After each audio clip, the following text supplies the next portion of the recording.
Bahrain testing is officially over. We've gathered thousands of data points, and while most people stay on the surface of lap times, today we're going deep. We'll analyze the two most discussed technical innovations, Ferrari's new wing and the Mercedes horns, but most importantly, we'll reveal our hierarchical ranking for the start of this 2026 season. Disclaimer: we don't have a crystal ball. This is a logical snapshot of the current state of play, which, given this year's aggressive development, will likely be overturned by mid-season. We'll start from the back and work our way up to who, according to the numbers, holds the advantage. Let's start with the biggest surprise, Red Bull as the fourth force. Why? There's only one answer: mass. The RB22 seems to be the furthest car among the top four from the regulatory minimum weight limit. However, don't underestimate them. They still have Max Verstappen, who proved last year he can deliver even without the fastest car, and as developments roll in this year, the gaps will likely close. In third place, we find McLaren. Sharing the Mercedes power unit puts them in a strong position engine-wise, but they suffer from a weight issue similar to Red Bull's, though less severe. We know for a fact that Woking is working on a new weight reduction package for the Australian GP in Melbourne. Andrea Stella confirmed this. They won't shave off massive amounts, but definitely a few kilograms. Moving up the standings, we find the Scuderia in second place. I need to make an important clarification here. During the final hour of testing, we saw Charles Leclerc put together a sequence of fast laps. This doesn't necessarily mean Ferrari is the fastest car. Charles specifically asked to push for a few laps to understand how the car behaves on the limit. The fact that the team agreed suggests Ferrari might have been ahead of their program. Otherwise, they would have used that time for other data, which is still a positive sign. Lap times aside, let's look at the details.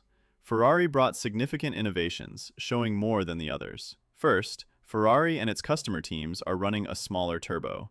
This allows it to reach pressure sooner, which is why they fly off the line compared to Mercedes engines, which seem to use a larger turbo. This appears to be a major initial advantage for the Reds. Then we have the FTM, an aerodynamic appendage on the exhaust that channels exhaust gases more efficiently. It generates extra downforce in slow corners using those gases. This could help the Reds during starts when RPMs are high, providing more rear downforce for better traction and power delivery. The SF-26 was designed around the FTM, so if other teams wanted to copy it, they'd have to redesign the entire rear end, an expensive and time-consuming task. Now to the second innovation, the tilting wing. Unlike the standard wings we're used to, Ferrari's doesn't just open 90 degrees, it flips open 270 degrees. Here's why.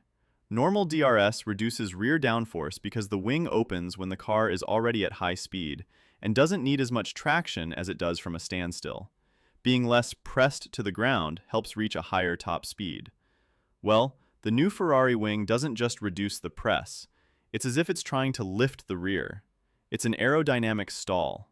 The rear becomes lighter, reducing drag and reaching estimated top speeds of 5 to 7 kilometers per hour more. Remember though, this wing is still in the testing phase. We likely won't see it in Melbourne unless Ferrari tries something crazy. This aggressive philosophy puts Ferrari in second.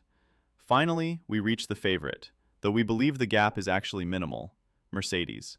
Mercedes seems to be the favorite for one reason: the engine.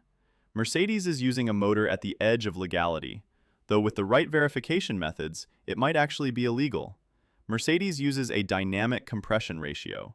This means if the regulation ratio should be 16:1, Mercedes' ratio becomes 18:1 once the engine reaches ideal temperature. This implies that in a race, Mercedes could theoretically reach a different compression ratio than the others just by warming the engine in the pits and on the formation lap. Estimates suggest this could grant them an extra 15 to 20 horsepower. Additionally, Mercedes introduced 2 extra flaps anchored to the final rear wing profile. They're exploiting a gray area in the end plate to extend height and generate extra downforce without technically violating the 3-element limit. Brilliant. To discover all our content and support us, subscribe.